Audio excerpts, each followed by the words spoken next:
Добродетельно ли человечество? Нет, к сожалению, человечество в целом ужасно, смертоносно и коварно. Но в отдельных людях, к счастью, еще встречается то волшебство, которое мы зовем добротой. Именно из-за таких людей, душа которых поет нотками альтруизма и сострадания, наш мир не рассыпается в прах. Человечество. А что мы знаем о космосе? Так вот, я скажу вам то, что для меня является проверенной и узаконенной истиной. Нет в мироздании силы злобнее и смертоноснее, чем космос. Разум, несущийся к нашей планете сквозь Вселенную, испорчен изощренной садистической и меркантильной злобой, черной, как дыры в пространстве, стремительной, как скорость солнечного луча, переливающейся всеми цветами жестокости, как квазары в запредельных спиралях. Несомненно, есть часть разумных сил, которые условно можно назвать лояльными земной жизни. Но они нам не помощники. Они менторы, у которых также имеются свои планы на человечество и человека, как единицу разума в целом. Они могут помочь, но поверьте, они с легкостью принесут всю нашу планету в жертву, если того потребуют неведомые нам обстоятельства. А теперь признайтесь, ведь совершая благое среди людей, мы же, люди, не можем с точностью предсказать, к чему нас может привести свершенное нами добро. Я инкогнито, и я пришел не для того, чтобы рассуждать о добре или зле во Вселенной. Для меня в этой теории нет белых пятен. Я пришел поведать вам о том, что мир вокруг нас не такой, каким мы привыкли видеть его. Мария Бенишу сегодня была довольна собой, запредельно довольна и счастлива. Наконец-то ей удалось устроиться на работу после 3 месяцев несчастливых поисков. Ну, оно и понятно. Времена не самые лучшие, причем не только для ее родной Франции, а в целом для Евросоюза. Почему? Мариям не могла ответить на этот вопрос, но что-то витало в воздухе, что-то зрело, готовилось. Пузырь раздувался и лопнул. По Парижу, предместьям, городам и городкам прокатилась волна забастовок. Промышленный сектор споткнулся, но удержался и стал вставать потихоньку на ноги. Также удержались торговля, а вот банки и финансовые организации решили затянуть пояса, и первые, кто попал под затяжку, это финансисты низшего и среднего звена, то есть непосредственно Мариям и тысячи других сотрудников различных финансово-экономических ведомств. Мариям достала тоненькую сигаретку из пачки и прикурила. Машины тянулись по шоссе вдоль площади Сталинград, ужасно медленно, но это обстоятельство не могло испортить настроение элегантной, радостной парижанки. Она искала, боролась, обивала пороги, и у нее все удалось. Через 2 дня она приступит к работе. Станет помощником финансового эксперта в парижском банке Банориен. От таких мыслей девушка рассмеялась, но прагматизм жизни брал свое. Она нажала на клаксон.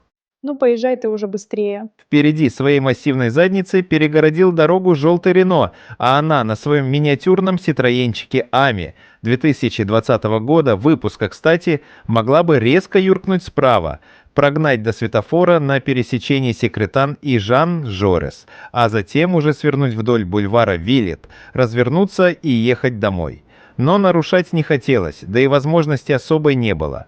На злополучном перекрестке вдали виднелась высокая фуражка комиссара жандармерии. Они-то что здесь позабыли? До светофора удалось доехать только через час, и уже у бульвара Мариям поняла, в чем дело. Сначала отдаленно, но все громче и громче раздавалось скандирующее: «Экономика и труд! Повышение зарплат! Экономика и труд! Повышение зарплат!» — кричала толпа. «Вот оно в чем дело, снова бунтуют оранжевые жилеты.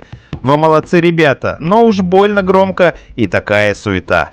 Мариям, вновь устроившейся на работу, не хотелось думать о том, что у кого-то дела обстоят не лучшим образом. Девушка выглянула в открытое окошко своей машинки. На бульваре у кинотеатра «Жиот» какой-то здоровенный мужик в не по размеру маленьком оранжевом жилете орал, оглушая всех басом даже без мегафона.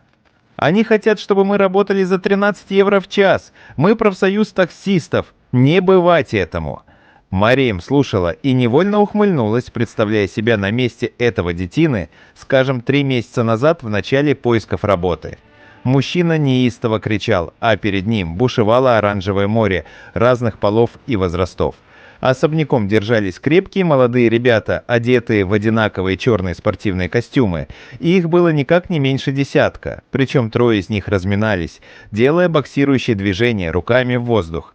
Для чего здесь были эти парни, Мариям поняла буквально через 5 минут. Она притормозила за автобусной остановкой и решила выпить кофе у небольшого ларька в парковой зоне бульвара. Но не тут-то было. Из ниоткуда, сразу же с 3 сторон, под пронзительный визг сирен на бульвар, вдоль протяженного канала Сен-Мартен, а также от площади Сталинград и с улицы Фойета к кинотеатру выехали 3 автобуса со спецназом жандармерии. Эти ребята лихо выскакивали из автобусов и сразу врезались в толпу протестующих, орудуя дубинками. Толпа попятилась. Мариям тоже припустила к машине, чтобы случайно не попасть под раздачу. В этот день она была одета в элегантный оранжевый свитер под горло, который спецназовцы могли запросто принять за жилет. Из-за спин спецназовцев другие их бойцы стали бросать дымовые и шумовые заряды. Но не тут-то было. Группа молодчиков в спортивных костюмах, крича с различными акцентами «Антифа! Антифа!», как единый агрессивный колючий организм, как мощный кулак развернулись к спецназовцам и стали расшвыривать их. Мариям не верила своим глазам. От восторга она даже захлопала в ладоши, но вовремя осеклась и украдкой посмотрела по сторонам. В этот момент ее взгляд привлекла какая-то непонятная ситуация. 3 жандармов средних лет, одинакового роста и комплекции, казалось, что у них даже лица похожие. В хаосе стычки окружили африканку примерно 25 лет, одетую в серое обтягивающее платье и оранжевый жилет поверху. Они пытались грубо хватать ее, и это им удалось. 2 заломали ей руки, а 3 жандарм, идя впереди, искал наиболее безопасный путь. Было ясно, они вели ее к тентованному фургону. Вдруг из толпы дерущихся на жандармов с ревом вылетели 2 бородатых парней. У одного на футболке латиницей было написано «Чечен». Что это такое, Мариям не знала, но суть не в этом. Бородачи просто втоптали 2 жандармов, удерживающих девушку, в асфальт. Но тут же были сражены наповал 3-м. Он, недолго думая, достал револьвер и открыл огонь по парням. Мариям, сама не понимая почему, резко засигналила, замахала руками из машины и закричала: Эй, малышка, эй, ты, беги сюда. Быстро. А африканка пребывала в смятении, но за какие-то секунды собралась и припустила к машинке Мариям. Та быстро открыла дверь, и через десяток минут они неслись по авеню Фландре. Слушай, он что, стрелял в тех парней, а потом в мою машину? Мариям немного потряхивала. Она курила. Африканка молча сидела и безучастным взглядом смотрела вперед. Им что-то от тебя нужно? Ты что-то натворила? Тебе есть куда пойти? Африканка молчала. Тогда Мариям повернулась к ней. Меня зовут Мариям. Мариям Банишу. Ты так и будешь молчать. Мне кажется, на сегодня все самое худшее позади. Африканка повернулась к Мариям. В ее глазах блестели слезы. Спасибо вам, Мариям. Меня зовут Авлола, но можно просто Лулу. Куда мы едем? Мариям посмотрела на спидометр и выкинула сигарету за окно. Я живу в Вележуев. Ехать еще примерно 5 километров. Мы далеко уехали от площади Сталинград. Кстати, можешь уже снять жилет. Так что те жандармы хотели от тебя. Лулу сняла жилет, скомкала его и держала у себя на коленях. Кинь его назад. Знаешь, Лу, я сегодня чертовски вымоталась и хочу есть. Ты не против, если мы сначала заедем ко мне, перекусим, а после ты решишь, как тебе быть? Окей? Африканка смотрела на Мариям, и в ее карих глазах под блеском слез проступала благодарность. Признаться, она сама чертовски хотела есть, выспаться и почувствовать покой. В уютной квартирке в самом центре Вележуив девушки выпили кофе и перекусили. И Лула через какое-то время начала свой рассказ, который далее я приведу от ее лица. Я искала себе комнатку или хоть какой-то угол. Сама я буквально неделю назад прилетела из Туниса. Мне не сразу это удалось, но жилье я все-таки нашла. Сняла у одного из боснийцев в квартале Порт-де-Ла-Шапель. Это жуткое место, но у меня не хватило бы денег на что-то лучшее и дороже. В ту же ночь меня похитили. Я спала, и мне на голову накинули мешок. Я испугалась. Я думала, это будет изнасилование или что-то похуже, но все было ужаснее. Намного ужаснее. Я очнулась на операционном столе, полностью обнаженная, лежа на животе. Это была комната с белыми стенами. Очень яркий свет. Я помню, как меня трогали. Длинные крючковатые пальцы раздвигали мои ноги. Ягодицы. Липкие прикосновения. Боль. Они делали мне больно. Я помню их глаза с кошачьими зрачками, их серую кожу. А после я снова очнулась в своей комнатке. Все казалось кошмаром. Но когда я пошла в душ, я обнаружила это... Авлола задрала платье и сняла его через голову. Оказалось, что платье одето на голое тело. Мариям увидела две тонкие белоснежные линии, идущие от лопаток к пояснице и к ягодицам африканки. Линии пересекались в позвоночнике и снова расходились. Мариям коснулась этих линий выпуклые, будто под кожу были вшиты провода. Что это такое? Авлола заплакала. Я не знаю, но они контролируют меня. Они в моей голове. Я чувствую, что все это не кончится добром. Мариям сама была готова расплакаться.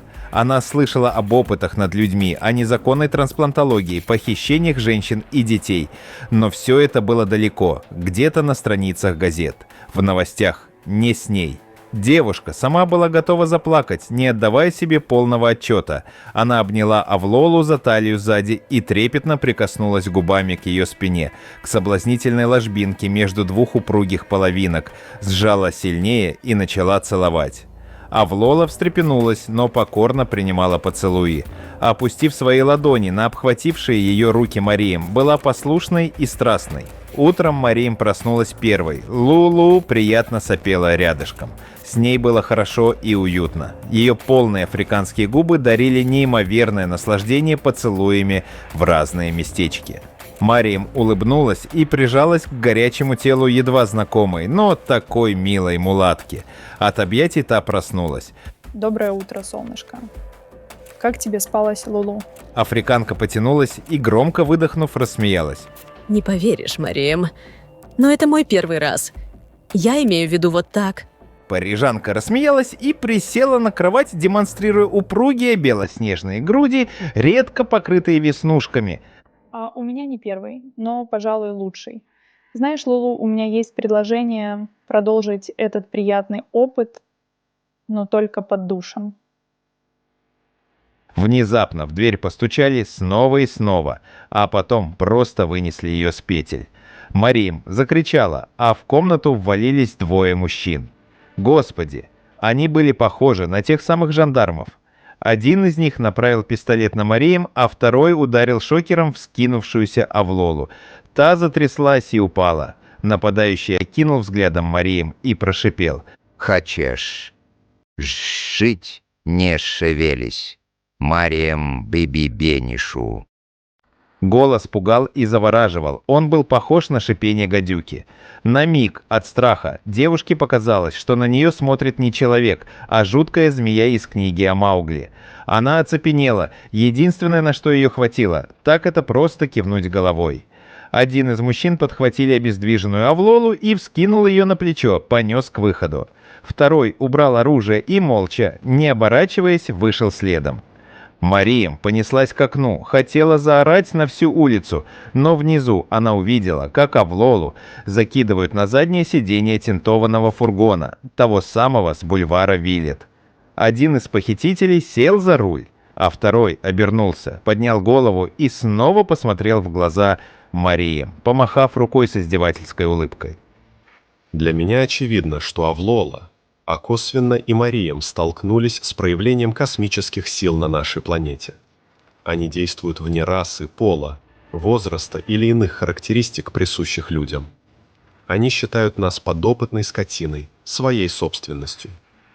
Из ряда данных, описанных Мариям со слов Авлолы, мне понятно одно.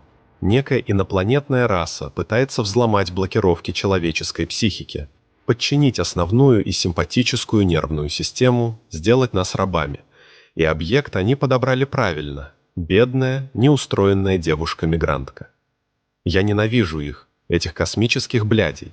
Но знайте, наступит час, и мы вместе сможем положить этому конец. Морок спадет, и наступит полдень свободного человечества. Как ни была бы долга ночь, рассвет обязательно наступит.